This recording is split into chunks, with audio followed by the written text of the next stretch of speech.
ये हमारे वैदिक शास्त्र में बहुत अच्छे से समझाया गया है कि तत्वों को हम कैसे समझें। तत्वों को गुण से समझा जाता है। जैसे हम पृथ्वी तत्व बोलेंगे, उसका गुण है गंध। जल तत्व है, उसका गुण है रस। अग्नि तत्व है, उसका गुण है रूप।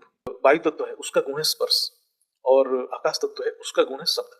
शब्द मतलब वाइब्रेशन। यहाँ शब्द मतलब हम जो ध्वनि जो बोल रहे हैं वो तो वाइब्रेशन है ही। यहाँ शब्द मतलब ओनली वाइब्रेशन, उसका और कुछ है नहीं अर्थ।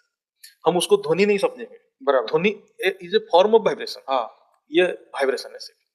और जैसे हम एक दूसरे को स्पर्श करते हैं या टच करते हैं, वो जो फीलिंग इसलिए आता है कि हमारे शरीर के अंदर वायु तत्व है, नहीं तो हम एक दूसरे को टच करके फील भी नहीं कर पाएंगे। अच्छा। हाँ।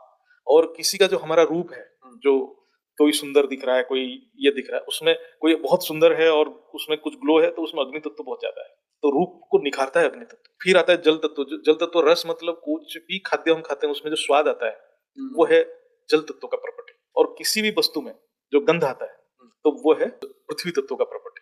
तो हम जब भी पृथ्वी तत्व की बात करेंगे तो किसी भी वस्तु में जो गंध है, वो गंध का कोई एक अणु होगा, कोई एक वाइब्रेशन होगा, इसीलिए वो उससे कुछ गंध या सेंट आ रहा है। तो इसका मतलब वो अणु ही पृथ्वी तत्व है। ऐसे ही किसी भी चीज में कोई स्वाद है थोड़ा सा भी, तो वो अणु ही जल तत्व है। जैसे किसी में जो रूप का जो कैरेक्टर आ रहा है कुछ, उसके लिए जो है वो अग्नि तत्व है। तो इस हिसाब से हम तत्व को पहचानते हैं। वो अणु और